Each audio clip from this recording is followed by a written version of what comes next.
Hello बच्चों। तो चलिए आज हम लोग फिज़िक्स के उस सेक्शन में चलते हैं जहाँ से सबसे ज़्यादा एग्ज़ाम में क्वेश्चन पूछे जाते हैं जेई के पेपर में। बच्चों तो आज मैं आप लोगों के पास मॉडर्न फिज़िक्स का वो चैप्टर लेकर आया हूँ और उन चैप्टर्स में सबसे ज़्यादा जिस कॉन्सेप्ट से क्वेश्चन पूछे गए उस कॉन्सेप्ट से रिलेटेड मैं क्वेश्चंस आपके पास लेकर आया हूँ बच्चों।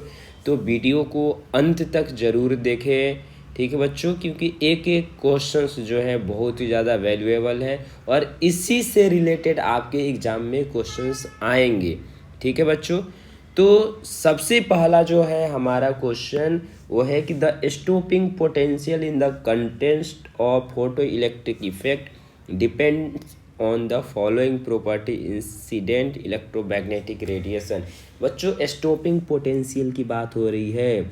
अगर आपको थोड़ा सा भी याद होगा तो स्टॉपिंग पोटेंशियल्स में हम लोग क्या करते हैं कि जो सबसे फास्टेस्ट मूविंग इलेक्ट्रॉन है उसको रोकने के लिए हमें कितनी जो है रिटार्डिंग पोटेंशियल प्रोवाइड करना पड़ेगा, निगेटिव पोटेंशियल प्रोवाइड करना पड़ेगा बच्चों। तो कहीं ना कहीं वो हमारी एनर्जी पर डिपेंड कर रही है। किस चीज़ पर डिपेंड कर रही है बच्चों? एनर्जी पर डिपेंड कर रही है। आपको ये पढ़ाया गया होगा कि जो काइनेटिक एनर्जी होता है वो E/V/S होता है, ठीक है बच्चों। तो यहाँ पर हमारा एनर्जी पर डिपेंड हो रहा है और तो इंटेंसिटी जो है वो तो होगा नहीं, फेज पर भी डिपेंड नहीं करता है, एम्पलीट्यूड पर भी नहीं डिपेंड करता है। तो एनर्जी जो है बच्चों आपको पता है वो फ्रीक्वेंसी और लैम्डा पर डिपेंड करता है। तो ये जो हमारा फ्रीक्वेंसी जो होगा वो क्या होगा? आंसर होगा। एक बात और यहाँ पर ध्यान में देखिए बच्चों कि जो करेंट है इन आई, जो करंट है हमारा, ठीक है, फोटो इलेक्ट्रिक करंट, ठीक, तो वो जो है डायरेक्टली प्रोपोर्शनल टू क्या होता है? इंटेंसिटी होता है, ठीक है बच्चों। स्टॉपिंग पोटेंशियल का बात कर दें, जो स्टॉपिंग पोटेंशियल है वो डायरेक्टली प्रोपोर्शनल क्या हो जाएगा? फ्रीक्वेंसी होता है, ये ध्यान में रखना है। जो एनर्जी होता है बच्चों, एनर्जी या फिर से जो हम लोग काइनेटिक एनर्जी की बात करेंगे तो काइनेटिक एनर्जी जो है वो भी डायरेक्टली प्रोपोर्शनल टू फ्रीक्वेंसी होता है। तो ये बिल्कुल आपको ध्यान में रखना है और यहाँ से हमेशा क्वेश्चंस पूछे ही जाते हैं। आने वाले समय में भी बच्चों क्वेश्चंस आने वाले हैं, ओके बच्चों, तो आपको बिल्कुल ध्यान में रखना है। दूसरा जो क्वेश्चन है हमारा वो क्या है कि एक मोनोक्रोमेटिक लाइट है जिसका फ्रीक्वेंसी इतना दे दिया बच्चों, is produced by a laser, the power emitted is 2 × 10⁻³ watt दे दिया है। तो यानी पावर का बात कर दिया जाए बच्चों तो पावर जो है वो कितना दिया हुआ है? 2 × 10⁻³ वॉट दिया हुआ है। और फ्रीक्वेंसी जो दिया हुआ है बच्चों वो कितना दिया हुआ है? 6 × 10⁻14 हर्ज दिया हुआ है, ये फ्रीक्वेंसी दिया हुआ है, ओके। बोला how many photons per second on an average are emitted by the source. जो हमारा ये सोर्स है, जो हमारा ये जो लेजर है वो कितना जो है एक सेकेंड में फोटॉन्स इमिट कर रहा है बच्चों। तो बच्चों आपको भी पता है कि एक फोटॉन्स की जो एनर्जी होती है वो क्या होती है? h होती है। क्या होती है बच्चों? h। तो फॉर n फोटॉन जो हो जाएगा, n फोटॉन्स के लिए जो एनर्जी हो जाएगा वो कितना हो जाएगा?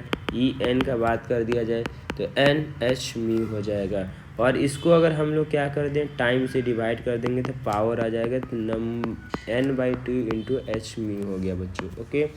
अब क्या करना है आपको? n/t फाइंड आउट करना है, यानी number of photons per unit second. तो ये हो जाएगा टोटल, यानी E/n पावर हो गया। तो पावर अपॉन क्या हो जाएगा बच्चों? पावर अपॉन जो हो जाएगा वो कितना हो जाएगा? h हो जाएगा। पावर का जब वैल्यू देखोगे ध्यान से तो पावर का वैल्यू दिया हुआ है 2 × 10⁻³ वॉट दिया हुआ है बच्चों। और h जो है आपको पता है 6.63 × 10⁻34। और वहीं पर मैं बात कर लूँ फ्रीक्वेंसी तो 6 × 10 का पावर कितना दे दिया है? 14 दिया हुआ बच्चों। इसको जब सॉल्व करते हो तो n/t जो आता है वो ध्यान से देखिए, ये कैंसिल आउट हो जाएगा, ये ऊपर चला जाएगा बच्चों 10⁻⁻20 और ये, तो ये 10 का पावर कितना हो जाएगा?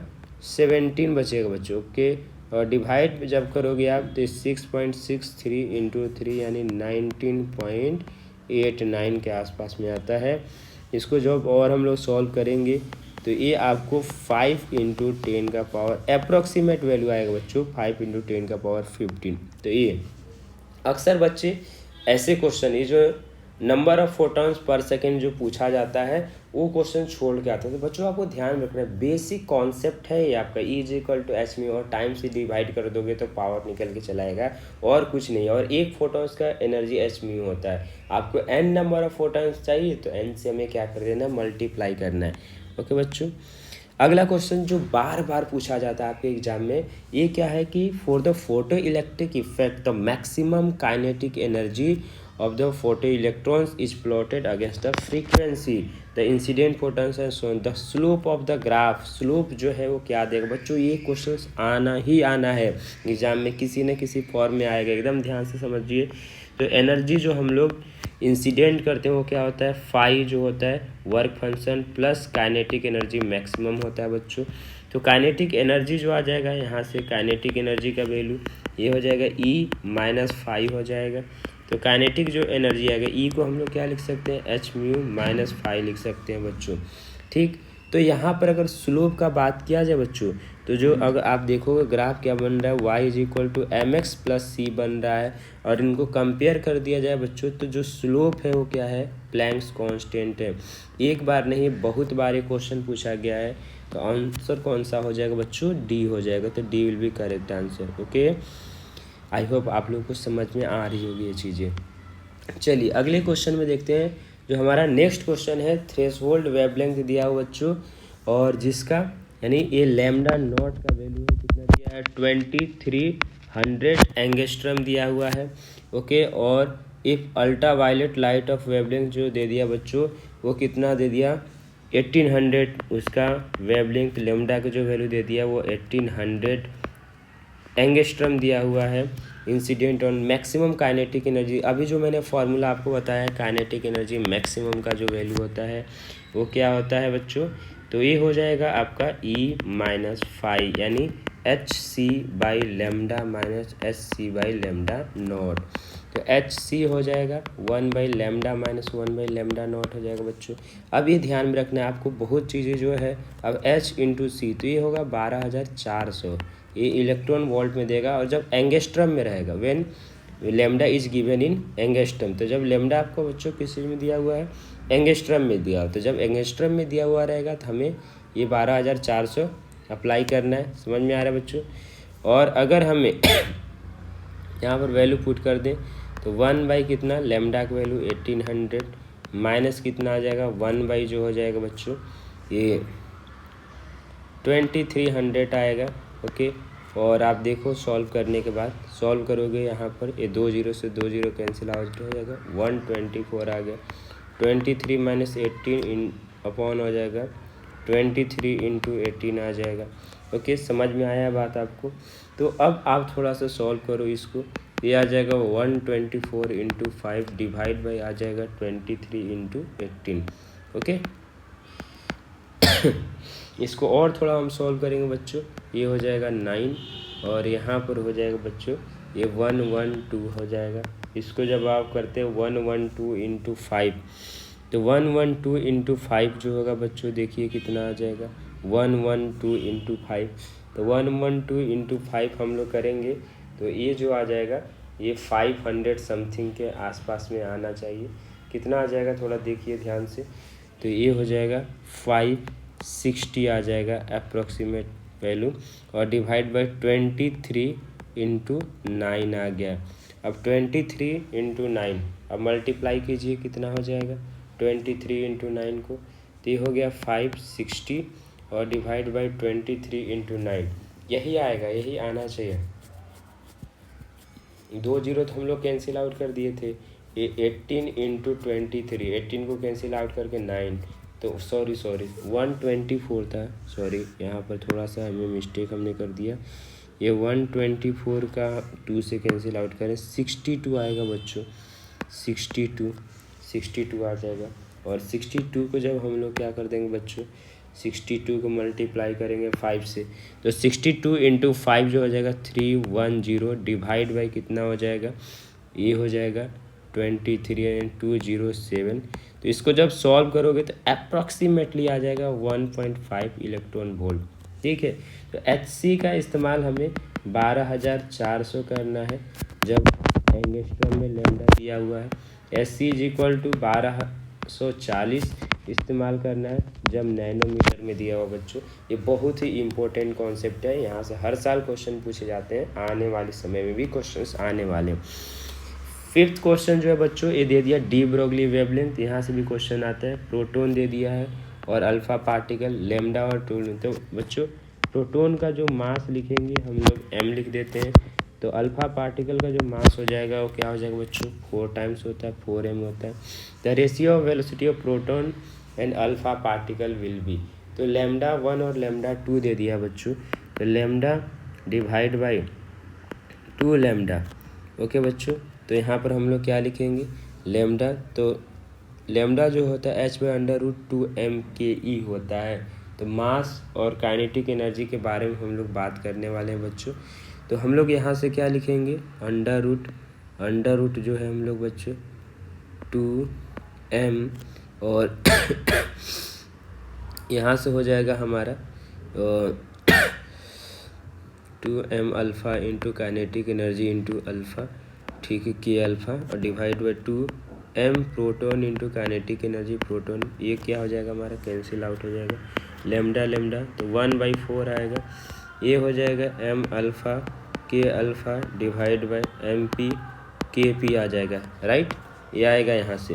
उसके बाद 1/4 आ गया, ये 1/4 आया, और m अल्फ़ा अपॉन MP, तो m अल्फ़ा का वैल्यू m आया है बच्चों, और डिवाइड बाई 4m, सॉरी ये 4m आया है, और ये m आ गया, और ये हो जाएगा k अल्फ़ा, और ये आ गया आपका KP आ गया बच्चों, ठीक, राइट।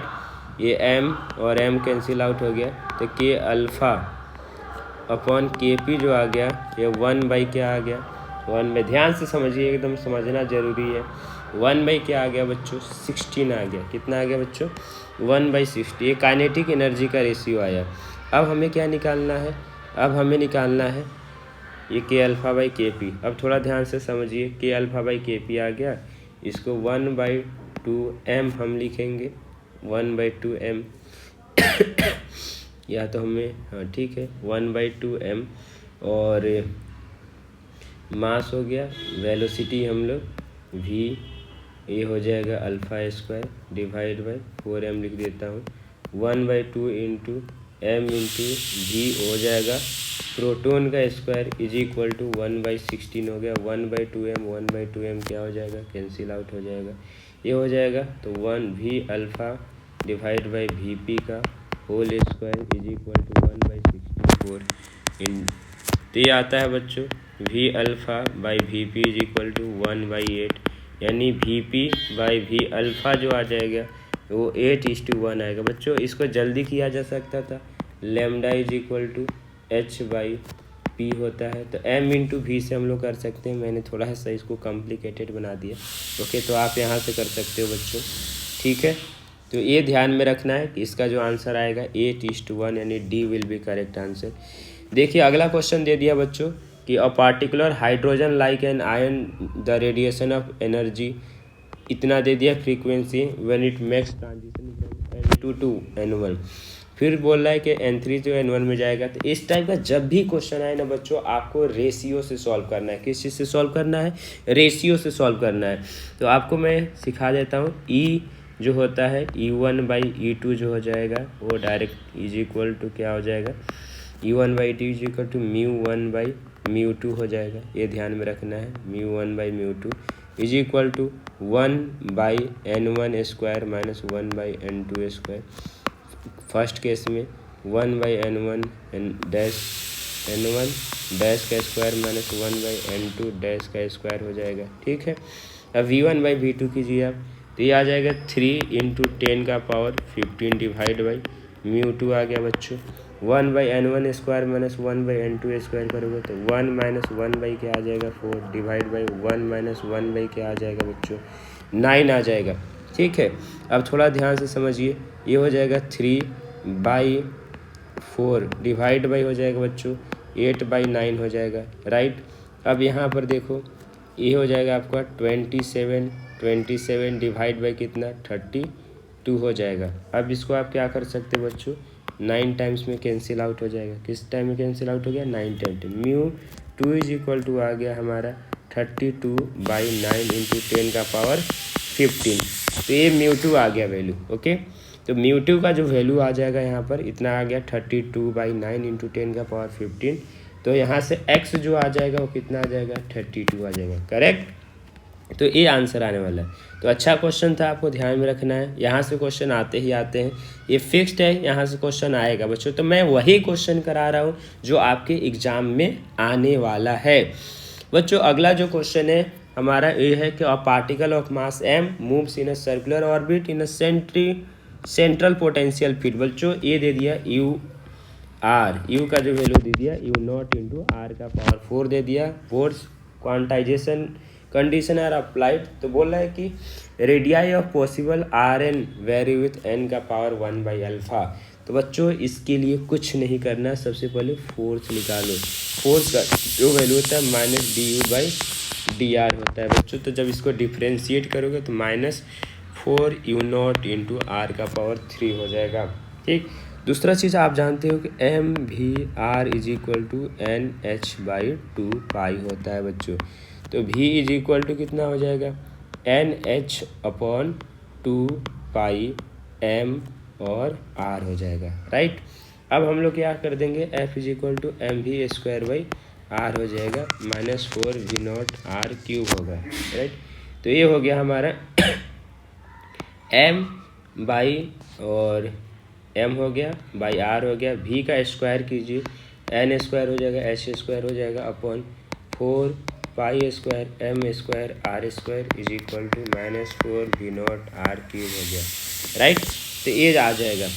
अब क्या करेंगे हम लोग बच्चों, ये r³ इधर जाके r का पावर 6 हो जाएगा। थोड़ा ध्यान से समझिए, एक मास से सारा चीज़ कैंसिल आउट हो जाएगा। तो r का पावर 6 इधर बच रहा है, r का पावर 6 और डायरेक्टली प्रोपोर्शनल जो हो जाएगा हमारा r का पावर 6 डायरेक्टली प्रोपोर्शनल जो हो जाएगा हमारा n² हो रहा है, n²। तो r जो है r डायरेक्टली प्रोपोर्शनल n² का पावर 1/6 हो जाएगा।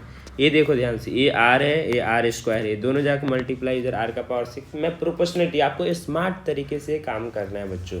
तो ये हो जाएगा n का पावर 1/3। तो r जो है डायरेक्टली प्रोपोर्शनल टू n का पावर 1/3। तो अल्फा जो हो जाएगा बच्चों कितना हो जाएगा, 3 will be correct answer. Okay, तो ऐसे क्वेश्चंस आते रहते हैं एग्जाम में, तो आपको ध्यान में रखना है। अगला जो क्वेश्चन दिया बच्चों, ये दिया हुआ है कि choose the correct option for the following option given below. तो बोला in the ground states of Rutherford model electrons are in stable equilibrium while in the Thomson model electrons always experience a net force. गलत बात है बच्चों। The atoms has a nearly continuous mass distribution. बोला है कि atom के पास जो है कंटिन्यूअस मास डिस्ट्रीब्यूशन, ऐसा है क्या रदरफोर्ड मॉडल में? नहीं, हम लोग देखे थे किसी एक पॉइंट पर मास जो है ज़्यादा क्या था, कॉन्सेंट्रेटेड था। तो एक कंटिन्यूअस डिस्ट्रीब्यूशन तो देखा ही नहीं गया। As a highly non uniform mass distribution in Thomson model थे, भी गलत है। बोला कि classical atom based on Rutherford model is doom to collapse. बात सही है, वो कोलैप्स हो सकता है, जो हम लोग ने देखा था। और बाद में मैक्सवेल ने इस चीज़ को एक्सप्लेन भी किया। ठीक है, तो ये जो होगा आपका आंसर होगा। ये क्यों नहीं होगा, the positive charge part of the atom possesses most of the mass in the Rutherford model but not in Thomson model. ये भी रॉन्ग है, ये तो उन्होंने बोले थे, आप याद होगा। तो जो इलेक्ट्रॉन्स होंगे, इलेक्ट्रॉन्स, उन्होंने थॉमसन्स ने क्या बताया था कि जो रेजिन्स में रहते हैं, जो आप ये देखते हैं, तो इनको उन्होंने ये जो सीड्स है उनके इलेक्ट्रॉन्स बोला। और बाकी इन सबको जो बोल दिया था, इसको को क्या बोल दिया था उन्होंने, क्या बोल दिया था, बाकी सारे चीज़ों को उन्होंने पॉजिटिव चार्ज बोल दिया था।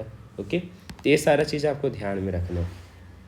अगला जो क्वेश्चन है आपके पास, थोड़ा देखिए, ये न्यूक्लियर फिजिक्स से। यहाँ से क्वेश्चन बाइंडिंग एनर्जी से बच्चों क्यू वैल्यू से क्वेश्चन आता ही आता है। क्यू वैल्यू का जो है आपको याद रहना चाहिए। क्यू वैल्यू जो होता है वो क्या होता है, आपको binding energy of reactant minus binding energy of product. Okay, अब देखिए ध्यान से बच्चों, यहाँ पर पर न्यूक्लियन दिया हुआ बच्चों, कितना एनर्जी दिया हुआ, पर न्यूक्लियन दिया हुआ है, ठीक है। तो पर न्यूक्लियन दिया हुआ है, इसका मतलब आपको 220 से मल्टीप्लाई करना पड़ेगा। तो 220 और इंटू हो जाएगा 5.6 माइनस जो हो जाएगा बच्चों यहाँ पर देखिए 105 प्लस 115, तो 105 प्लस 115 करेंगे और इंटू फिर कितना दे दिया यहाँ पर बाइंडिंग एनर्जी जो प्रोडक्ट तक आएगा 6.4 आ रहा है। अब इससे मल्टीप्लाई करेंगे 220 से क्या हो जाएगा बाहर निकल जाएगा 5.6 माइनस 6.4 जो आता है ये ऑलमोस्ट 0.8 के आसपास में आएगा 220 इंटू 0.8। तो इससे कम जो दिख रहा है, इससे कम जो पर फ्यूजन निकलने वाला है, इससे जो एनर्जी रिलीज होगा ये कम 220 से तो कम ही आना चाहिए। 220 से कम जो है सिर्फ यही ऑप्शन दिख रहा है, तो it will be correct answer, यानी 176 मेगा इलेक्ट्रॉन वोल्ट होगा बच्चों। 10th जो क्वेश्चन बोला है कि the decay of a proton to neutron is, तो डीके जो है वो उससे कहाँ हो सकता है पॉसिबल बच्चा, सिर्फ न्यूक्लियस के इनसाइड में ही पॉसिबल होता है। E is equal to mc² को जो फॉलो करेगा, ठीक है। तो न्यूक्लियस के इनसाइड में ही ये बच्चों क्या है फॉलो होगा। ये चीज़ें थोड़ा अब आपको क्या है कि बच्चों थियरी वाला पार्ट जो है आपको NCERT से ज़रूर पढ़ के जाना है, क्योंकि कई बार क्या होता है एसर्शन रीजन्स में वहाँ से क्वेश्चंस आ जाते हैं, तो आपको ये ध्यान में रखना है। ओके बच्चों, थैंक यू सो मच। हमारे चैनल्स को अभी तक आप सब्सक्राइब नहीं किए तो चैनल को ज़रूर सब्सक्राइब कर दीजिए ताकि आपके पास अच्छी वीडियो पहुँचती रहे। ओके बच्चों, मिलते हैं जल्द।